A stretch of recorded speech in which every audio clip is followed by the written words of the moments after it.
আছি শাহজাদপুর রেশমবাড়ি এইটা আজকে দেখাবো। দেখেন এই যে গরু, ওই সাইডে আরো গরু, আর ওই সাইডে আছে আমাদের নানা ভিডিওতে আপনারা দেখতে পেয়েছেন যে বিভিন্ন ধরনের গরু কিন্তু এখানে পালা হয়। বিভিন্ন জাতের গরু আছে, অস্ট্রেলিয়ান জাতের, জার্সি, ফ্রিজিয়াম, এমনকি দেশাল গরু আছে। এখান থেকে মোটামুটি দিনে এখানে প্রায় 200 প্লাস গরু আছে, আর এখান থেকে প্রায় 5 মনের মতো দুধ ওঠে। এই দুধগুলোকে বাগাবাড়ি মিলবাড়ি পাঠানো হয়, ওখান থেকে প্রসেসিং করে সারা বাংলাদেশে কিন্তু এই দুধগুলোকে রপ্তানি করা হচ্ছে। এর জন্য শাহজাদপুরকে দুধের জন্য বিখ্যাত বলা হয়। দেখতে পাচ্ছেন ওই সাইডে, এই সাইডে দেখাও, ওই সাইডে দেখতে পাচ্ছেন অনেক দর্শনার্থী এসেছে এই শুধুমাত্র এই গরুর খামার দেখার জন্য। এই যে গরুর খামারগুলো, আসেন আমরা রাখাল ভাইয়ের সাথে কথা বলবো। আসেন।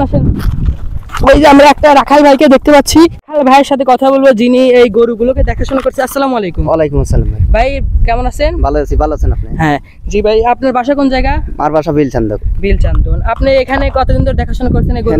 8 মাস। 8 মাস ধরে দেখাশোনা করতেছেন।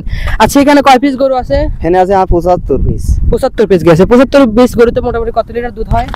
ধরুন 75 লিটার জল না, গাই আছে 32টি আছে আমার।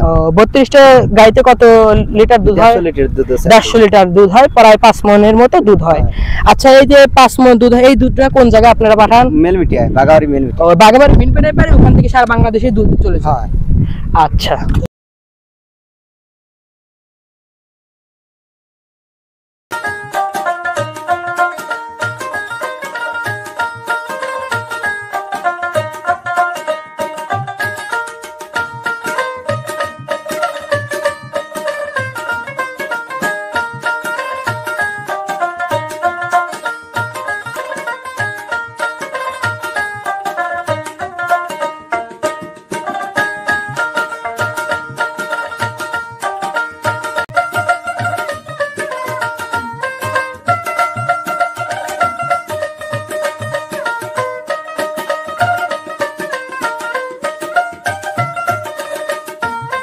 ভিডিওটি শেষ পর্যন্ত দেখার জন্য আপনাদের সবাইকে ধন্যবাদ।